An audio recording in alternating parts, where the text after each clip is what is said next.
Here in Europe we're very big on human rights, unless somebody claims the fundamental human right of free expression, and then we have a problem. Nowhere is this more evident than in the insane asylum that used to be a country called Sweden, where it seems that some opinions are simply now forbidden. Recently a Swedish politician was convicted of hate speech for correctly connecting mass Islamic immigration with the high level of rape in Sweden. The court said it didn't matter that what he said was true, nor that he provided statistical evidence to prove it was true.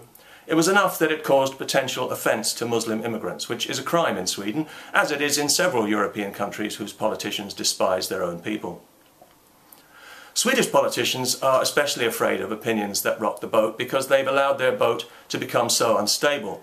So it was no surprise when we also heard that they've enacted a new law that will make it easier to criminalise people who express unwelcome opinions about immigration or the politicians who enable it, especially on the internet.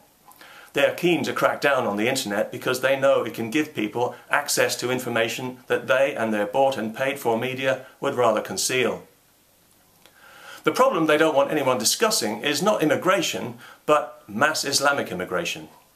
Mass Islamic immigration has turned Sweden from one of the world's safest countries for women into the rape capital of Europe, and is forcing Jews who have lived there for generations to pack up and leave because they no longer feel safe from attack by Muslim immigrants, who are not only a massive drain on the welfare system, but have turned their ghettos into violent no-go areas for the police and emergency services.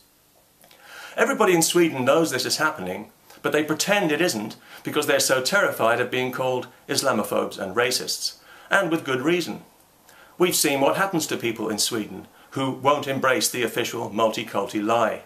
They can expect to have their identities hacked and to be publicly fingered for reprisals, which could mean being socially ostracised, losing their job, or being physically attacked by far-left thugs who feel entitled not only to smash the opinions of those they disagree with, but to smash their skulls for holding those opinions, all in the name of tolerance, of course, and with the tacit approval of politicians and media who despise their own people and culture for being Swedish. It's the ultimate crime.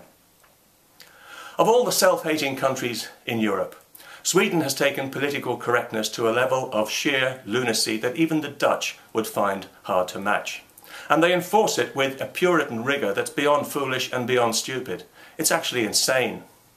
Whatever kind of society Sweden thinks it is, it's not a free society, nor is it a liberal one, and it's barely even a democracy either, when if you vote for the only party that opposes the damage being done by mass Islamic immigration, you're treated as if you're a Nazi voting for Satan, and your physical safety is threatened.